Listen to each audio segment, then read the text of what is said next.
আচ্ছা, ভালো হয়েছে। আচ্ছা, তুমি আমাদের কি বোঝাতে চাইছো? আচ্ছা, তোমাদের পরিচয়টা দাও আমাদের। গুড মর্নিং, আমার নাম হচ্ছে বাবুন্দা, আমি পড়ি ক্লাস 5। আমার টপিক হচ্ছে জলচক্র। পৃথিবীতে 3 ভাগ জল, 1 ভাগ স্থলে। জলের বেশি ভাগটা থাকে সমুদ্রে। সূর্যের আলো এসে সমুদ্র জলে পড়ছে, পরে সমুদ্রের জলটা গরম হয়ে বাষ্প তৈরি হচ্ছে। বাষ্প হ্যাঁ, তারপরে বাষ্পটা কি হচ্ছে? হ্যাঁ, ওপরে উঠে যাচ্ছে, তাই তো? জলীয় বাষ্প উপরে উঠে যাচ্ছে। আর তারপরে তুমি বলো তো, জলীয় বাষ্প উপরে উঠে কি হচ্ছে? উপরে উঠতে উঠতে কি হচ্ছে?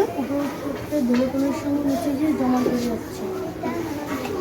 আচ্ছা, মেঘ আস্তে আস্তে আস্তে আস্তে ঠান্ডা বাষ্পের নিচে গিয়ে জলকণায় পরিণত হচ্ছে। ওই মেঘটা কি হচ্ছে? মেঘটা ভাসতে ভাসতে কি হচ্ছে? ঠান্ডা বাষ্পের নিচে গিয়ে ঠান্ডা বায়ুর সঙ্গে মিশছে। তারপরে জলীয় বাষ্পটা কি জমে যাচ্ছে? হ্যাঁ, জমে গিয়ে কি তৈরি হচ্ছে? বৃষ্টি। আচ্ছা আচ্ছা, তারপরে এই বৃষ্টিটা বলো, বৃষ্টিটা কি হচ্ছে? আচ্ছা সমুদ্রে এসে পড়ছে, মাটিতে এসে পড়ছে। এটাই হচ্ছে জল থেকে জলীয় বাষ্প, জলীয় বাষ্প থেকে মেঘ, মেঘ থেকে বৃষ্টি, ওই বৃষ্টিটা এসে ভিজে যাচ্ছে সমুদ্র জলে। এটাই হচ্ছে জলচক্র। বাহ, ভেরি গুড।